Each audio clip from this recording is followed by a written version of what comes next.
The voucher from the airlines is good for one free ticket anywhere in the 48 blank United States. Now let's look at our answer choices. Irascible, contiguous, salacious, picaresque, or zealous. All right, so who thinks they might know which is the correct answer for this one? Other guesses? Yeah. B. B, contiguous. Good. It is actually the contiguous United States. Contiguous means sharing a border, sharing a boundary. So the 48 states that are actually touching each other. All of them except for Alaska and Hawaii. Good. So this is an example of just those simple, straightforward vocab ones. If you knew the definition of these words, there's really no way you're going to get this question wrong. All right, so brainstorm. Let's think about this a little bit. First of all, analyze the question. What does it mean to you? That's more important because in order for you to write the answer correctly, you really have to analyze what the intent of the author is. Number two, narrow the question down.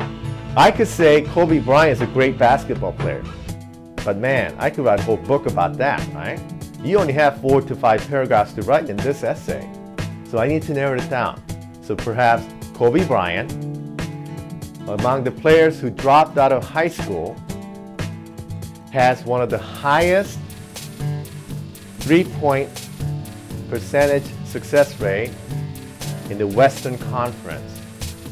That makes sense. That, I could narrow it down. I could write about that in 4 paragraphs. Okay? Next. And then here is the equation you would use to find slope. Yes, Matt? Does the order of points matter when you plug them into this formula?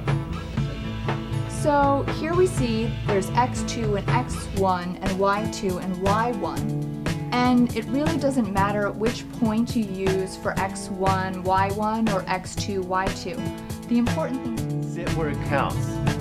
Ben, would you mind reading this? Sit away from your friends and out of the staring range of someone you find attractive. Attractive, right? Where's the best place to sit? in the front.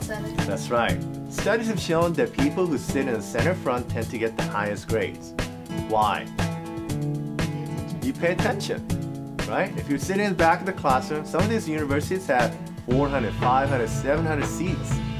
You're sitting way up there in the theater. You're going, okay, he's moving a little bit to the left, he's a little ball on top. You need a binocular to keep an eye on him, right? True story. One time I was late to class. Rarely happens, but this time it did. And I had this brilliant question as the professor was talking about a topic. And I raised my hand.